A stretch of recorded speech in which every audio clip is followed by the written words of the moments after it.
Her wedding ring hit the marble floor with a sharp metallic clang, then spun, shimmered, and settled at my feet. "Keep it," she hissed, eyes burning with a strange mix of defiance and guilt. "I'm done pretending." For a moment I just stared at it, the ring that once meant forever, lying there like a dead promise between us. My chest tightened, every breath thick and heavy, as if the air itself refused to move. "Pretending about what, Emma?" I asked, though I already knew. Her lips trembled. "About being happy. About loving this version of my life." She looked past me, eyes glassy. "I miss my single phase, Mark. I miss feeling wanted." Her words sliced clean through me. There was no yelling, no dramatic outburst, just the hollow sound of my heartbeat in the silence that followed. It hadn't always been like this. 6 years ago, she'd looked at me as though I'd hung the stars.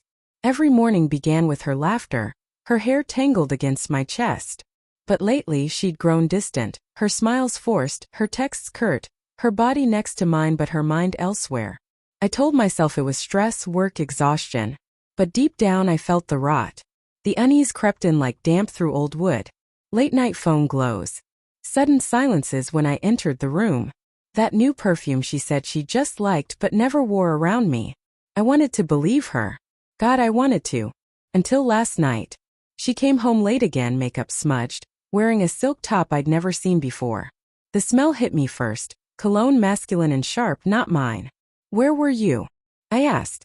Her jaw tensed. "Out with colleagues." "Which ones?" Her eyes darted away. "Why are you interrogating me?" I stepped closer, my voice steady but low. "Because your shirt's buttoned wrong, Emma. And you smell like someone else." For a second the world held its breath. Then she exhaled a bitter laugh. "You know what? You're right. I was with someone else. Happy now." My knees almost buckled. "You cheated," I whispered. "I made a mistake," she said quickly, as if that could soften the impact. "You've been so distant, so focused on work." "Don't," I interrupted. "Don't turn this into my fault." Her eyes flashed with something dark. Shame, anger, regret, it was hard to tell.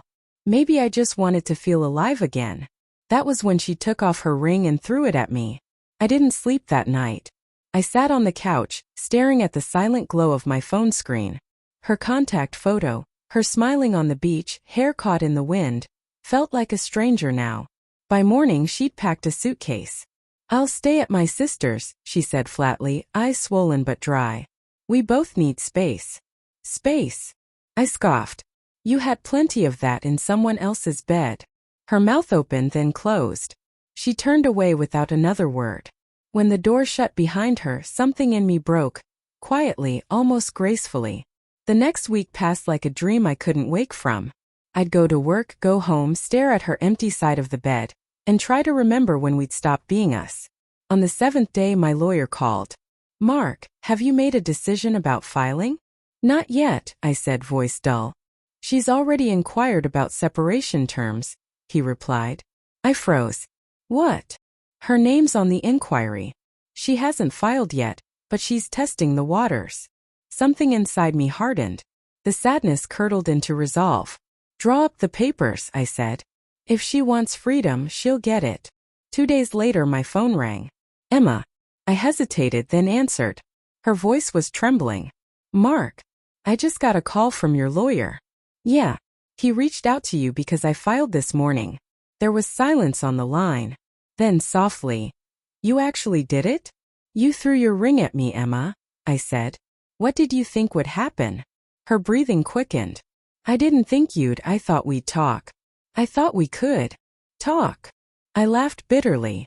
"You had your chance. You wanted your single phase back. So go live it." Her voice cracked. "Mark, please. I made a mistake. I panicked." "It didn't mean." "You didn't panic," I cut in. "You planned. You lied. You chose." There was a long pause and then she whispered almost inaudibly, "He doesn't love me, Mark." It was just empty. I closed my eyes, swallowing the ache. "So was your apology." I hung up. A week later she showed up at my door. No makeup. No pretense. Just red eyes and trembling hands. "I can't sleep," she confessed. "I keep seeing your face that night. I keep hearing the ring hit the floor. I said nothing. I ended it with him, she continued, voice cracking. I thought I was chasing freedom, but I was running from the only person who ever really loved me. I wanted to believe her. Every part of me did. But belief was a luxury I could no longer afford. I don't hate you, I said quietly, but I can't go back.